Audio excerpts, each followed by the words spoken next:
but very simply, you would begin with a management team. Someone's got to take the initiative.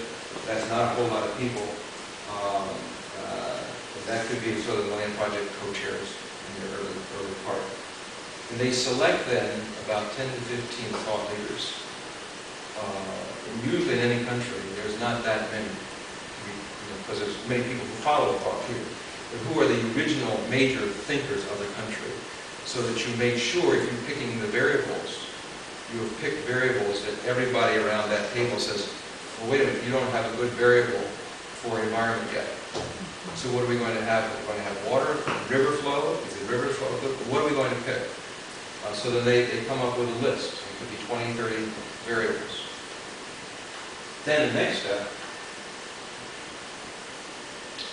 is you ask on those variables, is it clear that it's better or worse?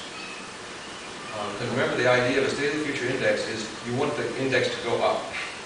So up means good and down means bad. Very simple.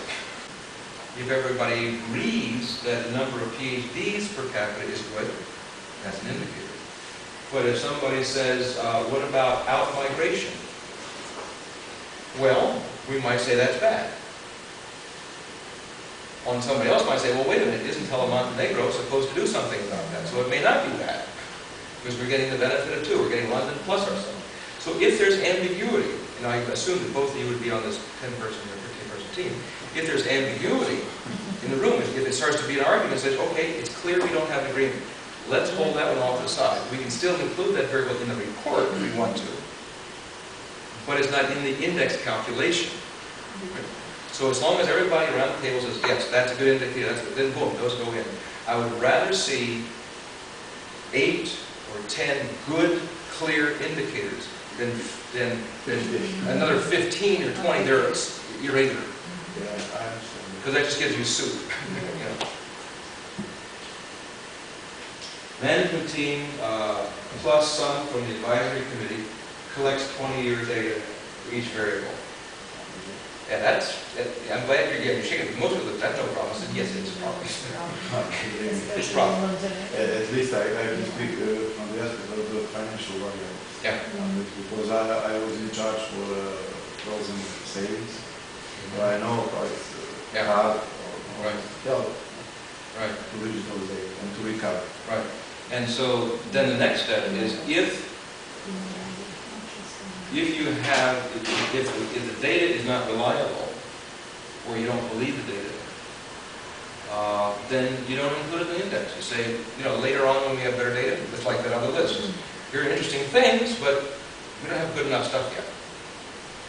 Which maybe is an assignment to the universities to do better collection, to work with the government to get some better data. Where you have good data, but maybe you have it every 2 or so years. As long as you can do a reasonable curve fitting over 20 years, it's okay. But that's something, again, part of that team that you discuss is that okay? And if there's question, we can be online, we can go back and forth. Like it could be also situations that you can have, let's say, for a great set of data for the last 5 or 10 years, but for the very first 10 years or 20 years, it could be disaster. Right. But it's a question how to use it. And then another suggestion is that you can compute the index with or without that variable and then compare and show it separately. Also, this applies to the global M-SOFI, for example, in terms of demographics. Demographics is a concern on both directions. Like in Nigeria or Ethiopia, the population is increasing very, very fast, and that is a problem because they are not prepared for more people. And inviting them who are well-educated, understand Montenegro, and they don't know everything, and they don't have to answer every question. So they can answer just the ones they feel comfortable with, and they leave blank the other. So 20 answers of experts on longevity is better than 100 guesses, wild guesses later. Or at least that's the theory. Crowdsourcing will come up later. Anyway, so they then get an invitation from the ministry, the university, so all the 10 people or 15 people can do the inviting directly. Because those people, you'll know who are the knowledgeable people in certain areas. So maybe you can get 500 people. But I don't expect all 500 people to participate. So you might look at it and say, that's interesting, and the telephone rings, and that's the end of the conversation. So I figure try to get for 500 to get at least 100. You'll probably do better than that, but assume the worst. All right, so here's the questions that they're asked. One is, if, take longevity, if the longevity at birth is, say, 60 years old, just making it up, 60 years old, what is the best possible in 10 years? 65, 64, their judgment. And what is the worst possible? Maybe there's some diseases, like in Africa happened, and the longevity actually went down a little bit. Right? So what do you think is the best and worst? Those are numbers. Then you take all those numbers together, and you're averaging the worst, and averaging the best. That's the number. The worst becomes 0, and the best becomes 1. Then you take your 20 years of data, and you're projecting through that to get 0.4, 0.6, or whatever. Right? So let me back up then over to the questionnaire. So you're asking the people what's the best and worst on each variable, and you tell them in the questionnaire, and we will work with you on the questionnaire. If you're not comfortable, you're not comfortable answering this question, or you're not sure, don't answer it. But you can put in some text.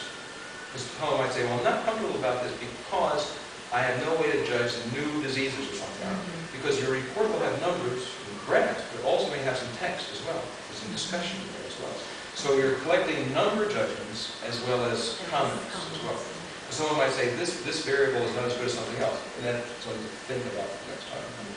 Then you can also ask them to weight them, if you want to. There's different ways of doing that, and you can make your own decision on that. But do we want people to weight them or not?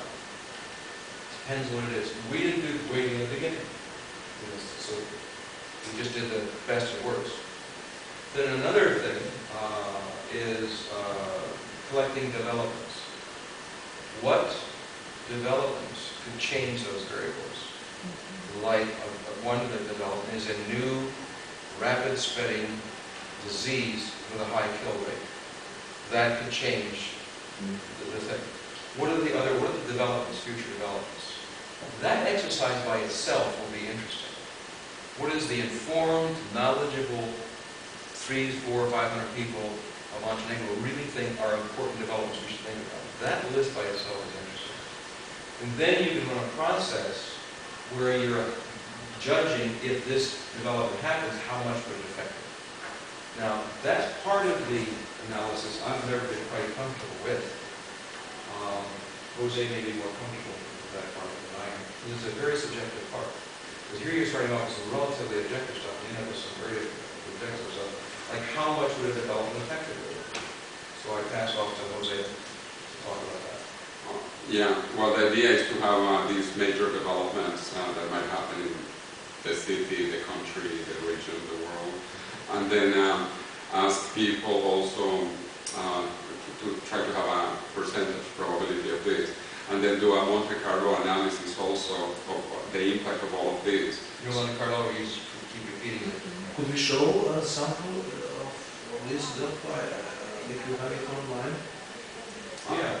I think you might have the report for Azerbaijan or for South Korea. Or as well, or Kuwait. Kuwait is in your. I mean on questionnaire. Oh yes. Oh yeah. I'm thinking on Yes. a questionnaire. Yes. In the question, when you see the questionnaire, you'll see item, say longevity, and then we put in what the number was 20 years ago, what the number was 10 years ago, and then what it is now. And then there's a web link to double check it yourself. And then a little graph next to it. So that we give all that in the questionnaire. I